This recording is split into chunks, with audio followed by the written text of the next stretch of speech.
전립선 때문에 오시는 분들이 그동안 약을 너무 많이 먹었는데 오래 먹었는데 왜 이렇게 효과가 없는지 모르겠다라고 이야기하는 그 이유가 전립선 혈액 장벽이 약물의 침투를 막고 있기 때문에 효과를 잘 못 보는 이유고요. 전립선을 수술하게 되면 이 관략근을 많이 손상받기 때문에 요실금, 기저귀 차는 환자분들이 다 이 수술 과정에서 후유증으로 나타나는 거거든요.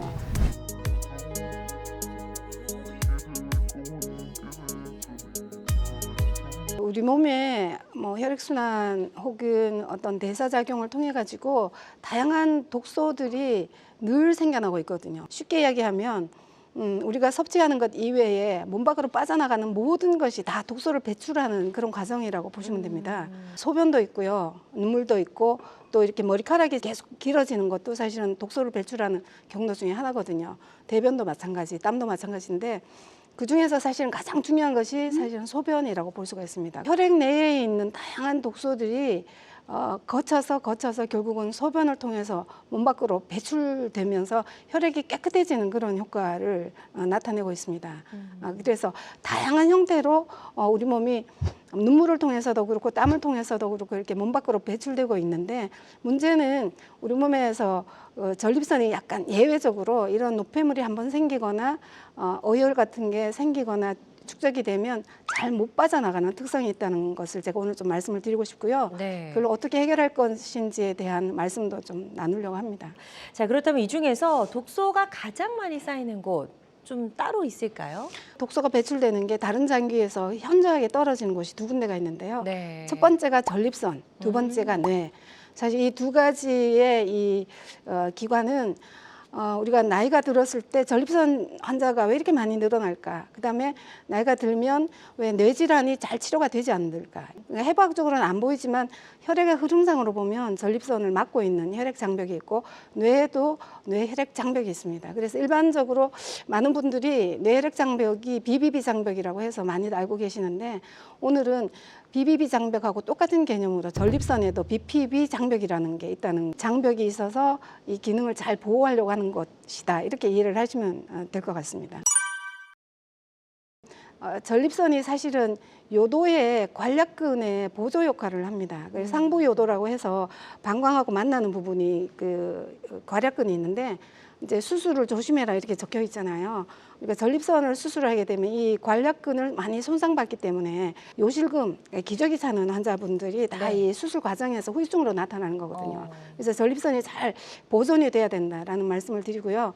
실제로 전립선이 하는 역할은 정자가 만들어지는 곳이 고환이거든요. 고환에서 만들어지는데 실제로 고환은 정자의 80%를 완성을 시키고 나머지 20% 이후의 상황은 사실은 부고환과 이 전립선이 정자를 관리한다 이렇게 보시면 되세요. 아주 중요한 생식 기관이기 때문에 이 기관이 고장나면 임신에 문제가 생기고 결국은 인류가 이제 존속되지 못한다. 이런 중요한 기관이다 보니까 여기에 BPB 장벽이라고 하는 혈액으로 만들어진 장벽을 여기에 굉장히 튼튼하게 만들어 놨고요.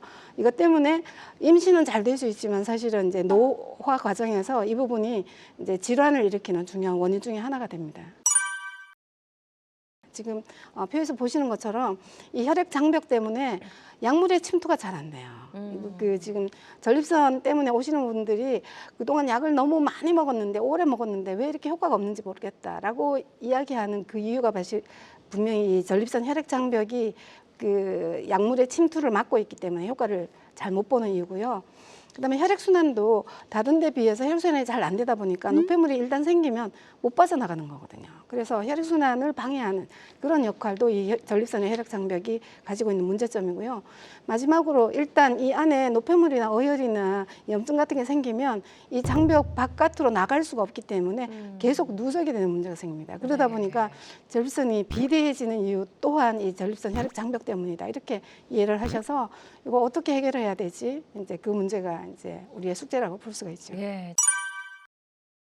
주로 이제 3대 질환, 전립선염, 전립선 비대증, 전립선암 이렇게 세 가지로 나눠서 치료를 하게 되는데요. 이 증상들이 사실은 개인 환자분 입장에서는 많이 섞여져 있습니다. 그런데 치료하는 입장에서 보면 이게 염증과 비대증이 조금 나눠서 이렇게 구분이 되거든요. 전립선에 염증이 있다는 것은 전립선 내부에 염증류의 노폐물이 있다 이렇게 이해를 하시면 되는데 그렇게 노폐물이 생겨서 나타나는 증상이 대표적으로 야간요, 그러니까 밤에 자다가 일어나서 소변을 봐야 되는 증상. 되게 한 번도 안 보는 게 정상이지만 한 번, 두 번, 세 번 계속 이렇게 이제 횟수가 늘어나게 되는 그런 문제가 생기는 거고요. 네. 낮에는 또 자주 보는 빈뇨, 그다음에 이제 급박뇨라는 거는 화장실이 바로 눈앞에 보이는데도 그 사이에 참지 못해서 막 짖을 것 같은 정도의 급박한 요의감을 급박뇨라고 하거든요.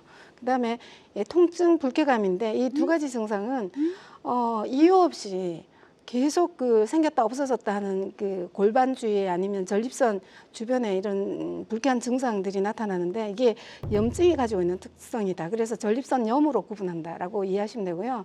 나머지 비대증은 전립선 크기가 커지니까 요도를 압박해서 나타나는 증상이 대표적으로 세뇨, 그러니까 소변이 시원하게 콸콸 나오지 않고 네. 막 쫄쫄쫄 나온다 아니면 끊어진다 이런 증상들이고요. 지연뇨는 소변을 보기 위해서 딱 이렇게 준비를 했는데 5초, 10초, 심지어 1분 정도 기다려야 소변이 나오는 증상을 지연뇨라고 합니다. 네. 그리고 나오다가 끊어지는 증상을 단절뇨라고 하는데 이런 증상들은 대표적인 비대증으로 인한 증상이라고 볼 수 있는데 염증과 비대증 증상이 복합적으로 나타나는 게 사실은 전립선 암이거든요. 이 중에 어떤 증상이 나타나면서 PSA 수치가 혈액 검사를 했는데 높게 나타난다라고 보면 암일 수도 있겠다라고 이제 판정이 되는 거고요. 전립선 암은 사실은 이 증상만 가지고는 알 수 없기 때문에 세침 검사로 해서 조직을 떼내서 암으로 변형이 되어 있는지 세포를 정확하게 구분하면서 이제 분류가 되기 때문에 일반적인 염증, 비대증, 암은 증상은 매우 비슷하지만 치료법은 거기에 준해서 다. 신허성 야간뇨는 소변량이 그러니까 밤에 일어나서 소변을 보는데 소변량이 적지가 않아요. 오히려 조금 많거나 평소하고 다르지 않다. 이건 조금 문제가 있는 거거든요. 대개는 소변이 시원하게 많이 나오는 것 같아서 괜찮다라고 생각하시는데 실제로 이 야간에 소변이 많다는 거는 지금 노화로 인해서 꼭 필요한 호르몬이 나오지 않아서 소변을 농축하지 못해서 일어나는 증상이거든요. 그래서 이거는 몸이 허해서 나타나는 야간뇨구나 이렇게 이해하시면 되고요. 두 번째 어혈성 야간뇨는 소변을 보는데 실제로 이제 종이컵으로 표현을 많이 하시는데 종이컵으로 반컵 한 컵도 못 보는데 왜 자꾸 계속 깨는지 모르겠다라고 말씀하시는 이 야간뇨가 어혈성 야간뇨입니다. 그래서 이런 이제 야간뇨가 있을 때는 이게 이제 배뇨와 관계가 있는 거기 때문에 전립선과 더불어서 방광도 좀 같이 치료해야 될 것 같다는 생각이 드네요. 네, 아주 중요하죠. 되게 이제 야간뇨 때문에 뭐 수술을 하신 분도 있고 또 약물 치료도 하시는 분이 있는데 방광이 문제가 되구나라고 생각을 못 하고 있다가 저희들이 방광도 같이 치료해야 된다라고 말씀을 드리면 충분히 그럴 만하다고 이제 이해를 하시는데요.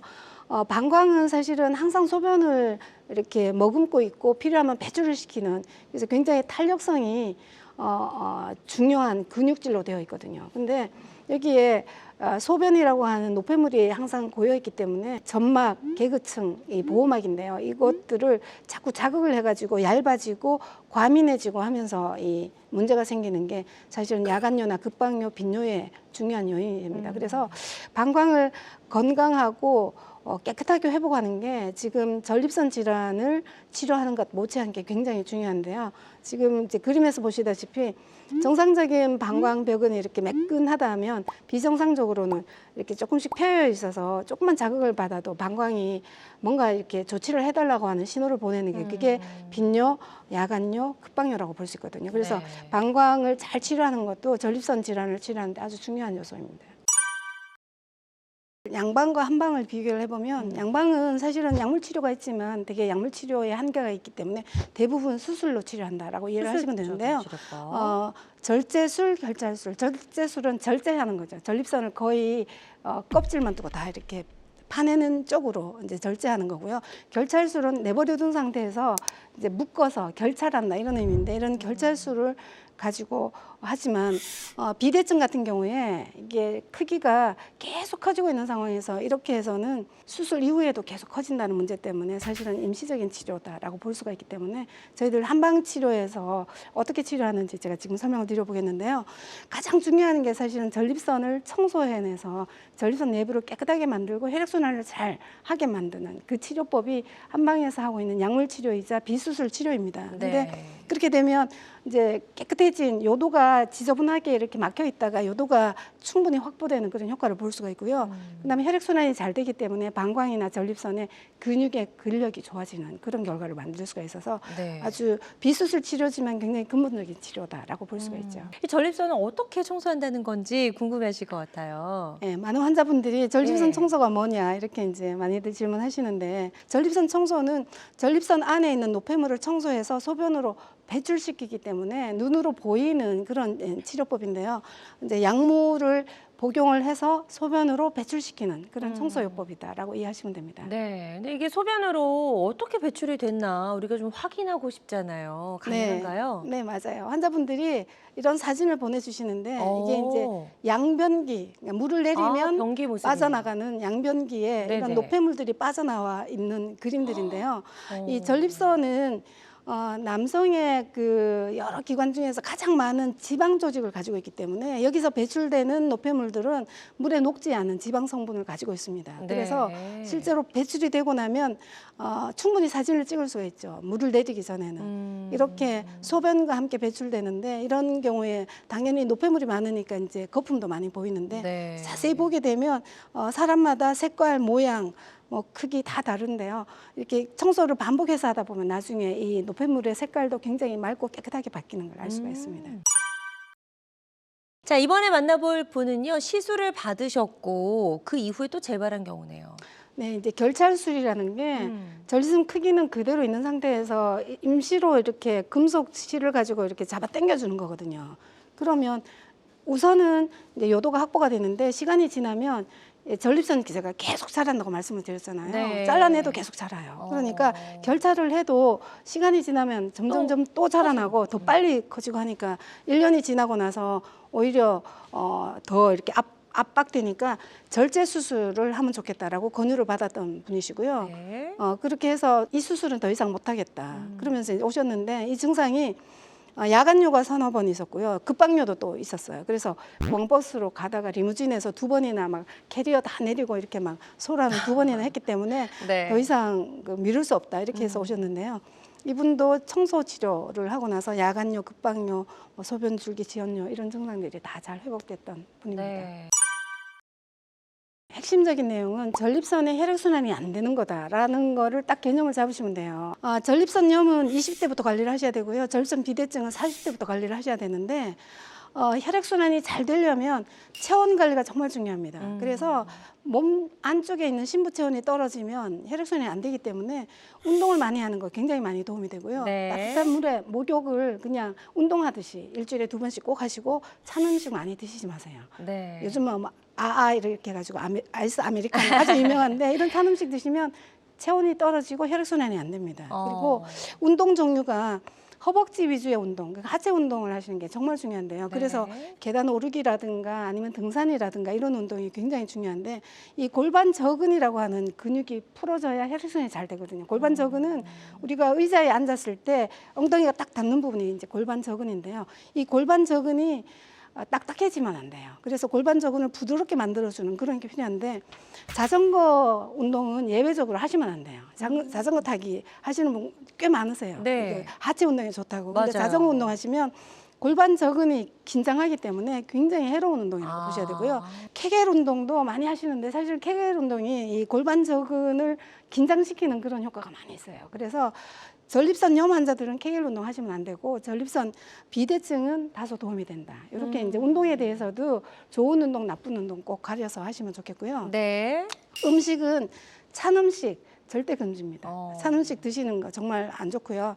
그다음에 지금 임상적으로 가장 정확하게 이제 검증된 게 토마토예요. 토마토 아연. 그래서 토마토 가공한 토마토, 그냥 생토마토보다는 뭐 볶아서 아니면 갈아서 아니면 뭐 이렇게 퓨레 정도로 만들어서 든 토마토 이거 많이 드시고요. 네. 얼음 제가 아까 말씀드렸잖아요. 내부에 신부 체온이 떨어지면 혈액순환이 안 되기 때문에 전립선의 혈액순환이 방해가 됩니다. 카페인, 담배 이런 거 다 안 좋습니다. 스파게티 소스 좋은 이유가 이 토마토가 가공돼서 일반 생토마토보다 한 7배 정도 흡수가 잘 되거든요. 네. 그다음에 굴은 아연이 들어있으니까 이제 많이 드시면 좋고, 그다음에 직업적으로 사무직에 앉아 계신 분들이 골반 저근이 압박되기 때문에 그쵸. 운동 더 열심히 하셔야 되고요. 네.